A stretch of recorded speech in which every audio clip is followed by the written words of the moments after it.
மகாபாரதம் வனப்பருவம். உபபருவம் 11. திரௌபதி சத்யபாமா சம்வாத பருவம். இல்லற தர்மத்தின் நுணுக்கங்களும் கணவனை மதிக்கும் முறைகளும்.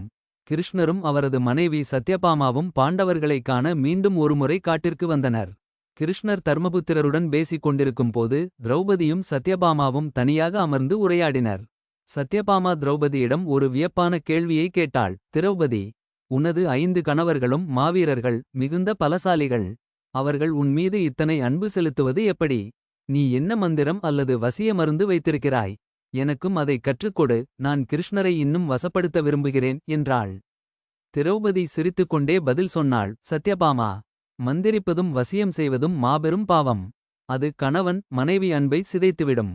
நான் எந்த மந்திரமும் செய்யவில்லை. கணவனை மதிப்பதே சிறந்த தர்மம். அவர்கள் எப்போது வீட்டிற்கு வருகிறார்களோ அப்போது நான் புன்னகையுடன் அவர்களை வரவேற்கிறேன். அவர்களது தேவைகளை அவர்கள் கேட்கும் முன்பே செய்கிறேன். அவர்களை தெய்வமாக மதிக்கிறேன். இதைக் கண்டே அவர்கள் என் மீது அன்பு செலுத்துகின்றனர் என்று மிகவும் யதார்த்தமான இல்லற பாடத்தை போதித்தாள். திரௌபதியின் பதிலைக் கேட்டு சத்யபாமா மிகவும் வெட்கப்பட்டாள். தான் ஒரு தவறான கேள்வியை கேட்டுவிட்டதாக உணர்ந்து திரௌபதியின் அறிவை பாராட்டினாள். இல்லறத்தில் அன்பே பிரதானம், அதற்கடுத்தே அதிகாரம் என்று இருவரும் ஒரு முடிவுக்கு வந்தனர்.